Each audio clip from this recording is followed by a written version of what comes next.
I may as well call out one more person. A big useless dosser. Not a real fighting man. A hype job. Body build. CrossFit. Big, ugly house.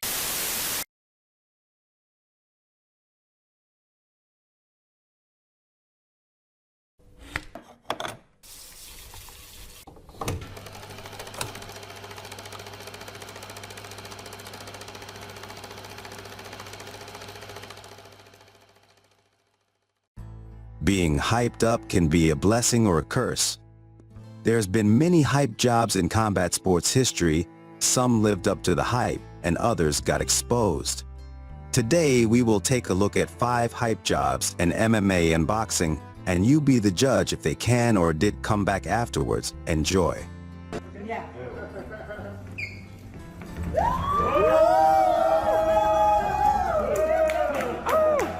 A little while ago, DKO got really famous in the internet with his self-defense and martial arts videos. He was getting millions of views and was named the most complete martial artist in the world. Due to his fame, in 2022, he was offered an exhibition fight against boxing legend Manny Pacquiao. It out, Sinisa. Ball left there. Prolongate some time, and down goes DKU. Manny driving DK. Can DKU survive? Riordan glimpses at times of his career. Down goes DKU. As expected, he got destroyed, but showed a lot of heart. Robelis Despaigne, 6'7", 87-inch reach. Robelis is a heavyweight taekwondo practitioner and an Olympic medalist. When he decided to transition to mixed martial arts, he looked very impressive. This is a little bit of a different striking art. We've never really seen somebody with taekwondo at this level. I don't recall ever, not just in the heavyweight division of the UFC, I personally as a fan don't remember ever watching an Olympic medalist in taekwondo go out and do this sport. He quickly made it to the UFC, had knocked out all of his opponents, and was already looking forward to a title shot.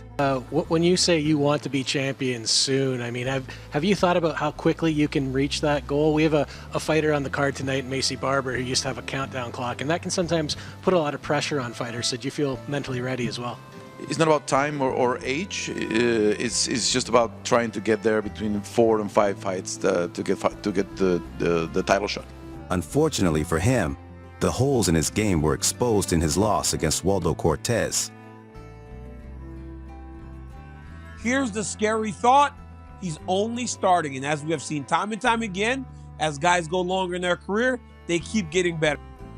And claims that when he would train with Cormier, he would make Cormier cry, and that he, quote-unquote, broke him. At UFC 170, Daniel Cormier stepped into the octagon against late replacement Patrick Cummins.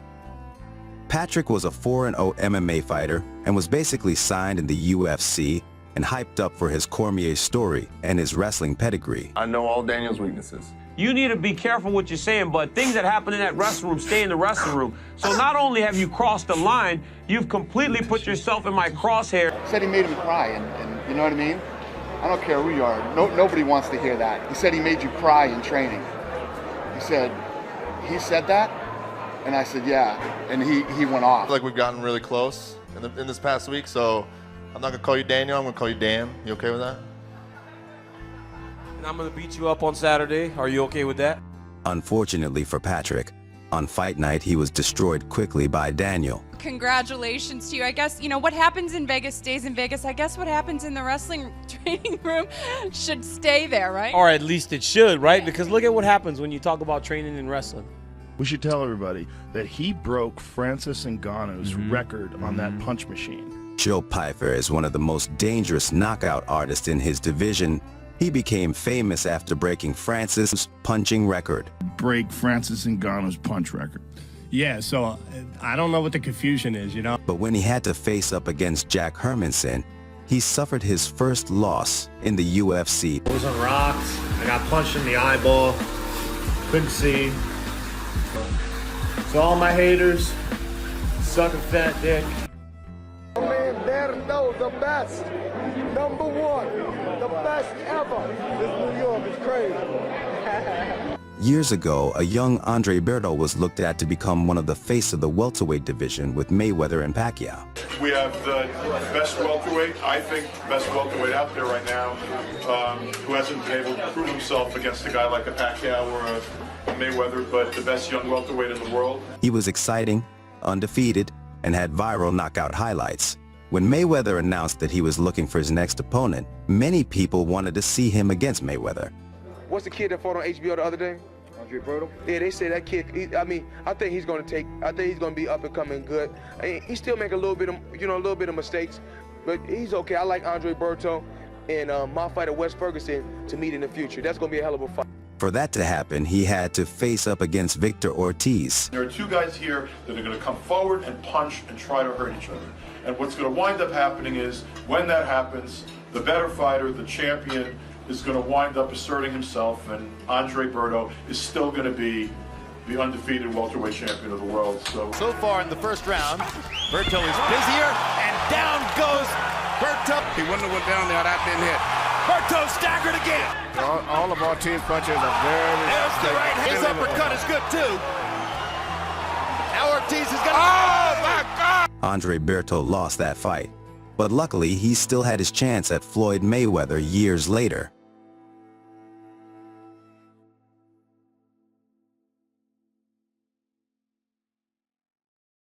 He was hyped up to become the next Floyd Mayweather, but everything went downhill after his first loss. The question is, can he be the next Floyd Mayweather? In the ring and outside of it, the similarities are obvious. Try to make him the next Floyd, like to say, hey, this guy's the next boxing superstar? I can't even see how the fuck they gonna say he's the next boxing superstar. Who in the fuck did he beat? You know, I'm the closest thing to Floyd Mayweather, so since I took my loss, everybody feel like Floyd Mayweather took a loss, because I'm the closest thing to him. You know, that was the biggest joke of the night, actually. Wow. Do you feel it was unfair? You guys ass whooped now. Someone has to win, someone has to lose, but, you know, I love Adrien Broner. I want him to keep his head up. Before the fight. Very respectful guy, so I got to be respectful, but December 14th, I'm going to beat his ass, though. It's going to get ugly. I don't know if he's faking like he don't understand English, but after December 14th, he's going to speak English. I don't think it's going full 12 rounds. I'm going for the knockout. How does gonna beat me? He better be ready. Please let Marcos Maidana be 100% healthy in this fight. I don't want no excuses. Excuse my language, guy, but I gotta give him this ass beat. I'm gonna beat his ass, for sure. He ain't gonna say no mas. No, he gonna say that I'm done. Maidana, we gonna make easy work out of his ass too. After the fight. Both physically and emotionally. I'm okay. You know, it happens to the best of them. And, you know, he fought a hell of a fight. And he was the better man for tonight.